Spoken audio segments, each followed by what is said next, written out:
નમસ્કાર મિત્રો, જય સ્વામિનારાયણ। હું કિંજલ વઘાસિયા। મેં મારા ચેનલનું નામ ચેન્જ કર્યું છે અને ચેનલનું નામ રાખ્યું છે મા ને દીકરો।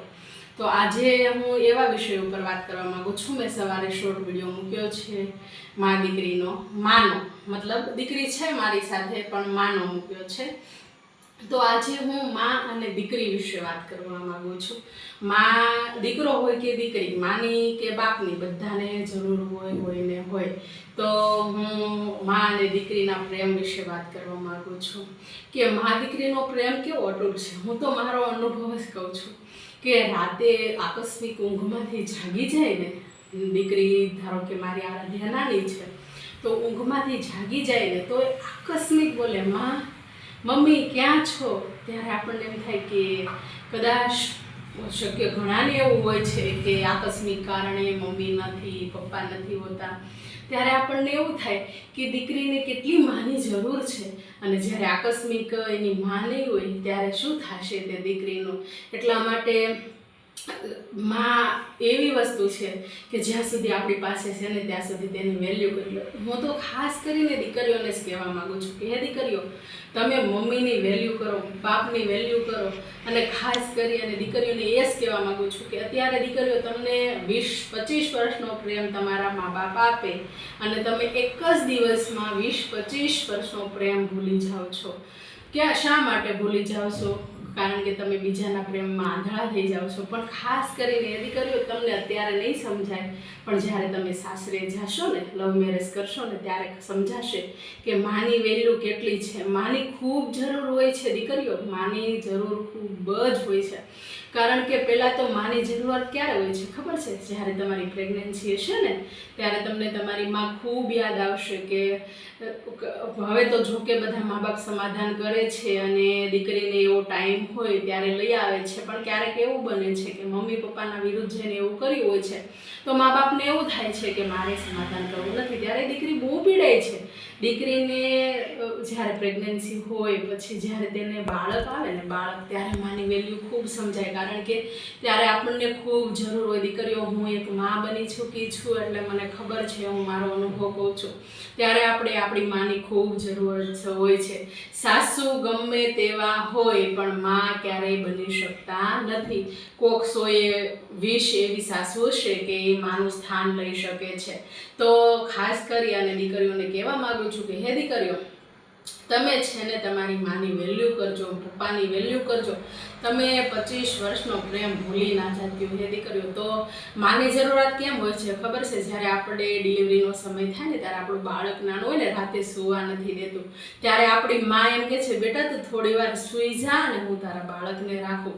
ત્યારે આપણને વેલ્યુ સમજાય। અને જ્યારે તમારી માં તમારી પાસે ન હોય ને તો બાળકનું તમારે બધું જ કરવું પડે, બધું એને ખવડાવવાથી લઈને નવડાવવાનું બધું કરવું પડે। અને જ્યારે મહિનાનું 1.5 મહિનાનું બાળક હોય ને ત્યારે ખબર પડે એ બાળકને કેમ સાચવવું ને, એ ત્યાં પણ આપણા મમ્મીનો અનુભવ હોય એટલે આપણા મમ્મી આપણને ખબર પડવા નથી દેતા। એટલે ખાસ કરી અને આ દીકરીઓને કહેવા માગું છું કે દીકરીઓ, માની વેલ્યુ કરજો, પપ્પાની વેલ્યુ કરજો ને પ્રેમ કરો, કોઈ વાત નહીં, ખોટું નથી। પ્રેમ કરો છો પણ તમારા મા બાપને ચોક્કસ કહેજો કે મેં આ જગ્યાએ પ્રેમ કર્યો છે, પપ્પા જો સારું હોય તો મને કરી દો।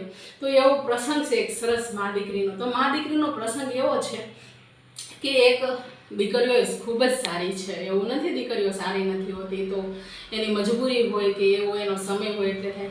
તો એક મા દીકરી હતા। તો મા દીકરી હતા ને તો દીકરી ભણવામાં ખૂબ હોશિયાર, પણ જ્યારે દીકરીના ઘરમાં પરિસ્થિતિ એવી કે ટકે ખાવાના પૈસાના ફાફા પડે, મમ્મી પપ્પા આખો દિવસ રાત દિવસ મહેનત કરે અને દીકરીને ભણાવે, ત્યારે સમાજ, ખબર છે, સમાજના લોકો જ્યારે દીકરીઓ ભણતી હોય ને, ઘરમાં પૈસા હોય ને, ત્યારે સમાજના લોકો બહુ વાતું કરે।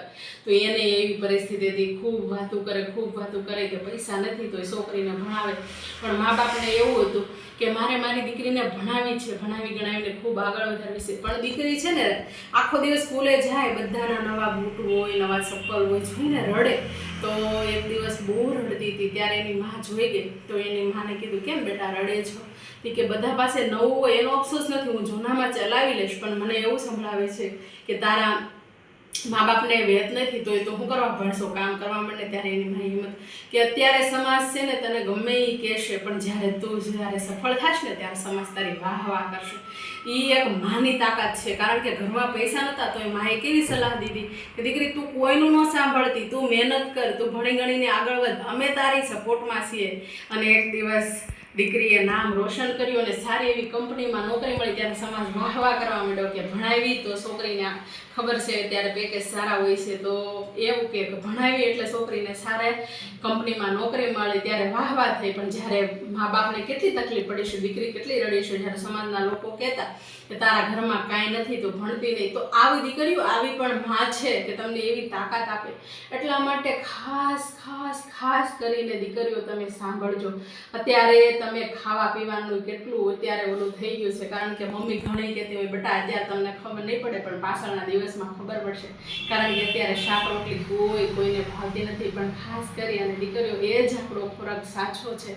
ખાઓ તમે, વાંધો નહીં બહારનું ખાઓ, પણ એવું ન ખાઓ કે તમારા શરીરમાં જ્યારે તમારા લગ્ન થશે, જ્યારે તમારી ડિલિવરી થશે તે તમારામાં કોઈ તાકાત નહીં હોય. તો હે દીકરીઓ ખાસ કરીને તમે મમ્મી પપ્પાને માન આપજો, સન્માન આપજો, અને જ્યાં તમારા મા બાપ કહે ને ત્યાં જ તમે જાજો, જેથી કરી અને તમારે તકલીફ ન પડે. તો આજની મારી આ વાત મા અને દીકરીની કેવી લાગી? જો તમને ગમી હોય તો તમારી ખાસ કરી અને દીકરીઓને સંભળાવજો અને એકબીજા ફ્રેન્ડને શેર કરજો, અને અમારા મા દીકરો ચેનલ સબસ્ક્રાઈબ કરજો. જય સ્વામિનારાયણ.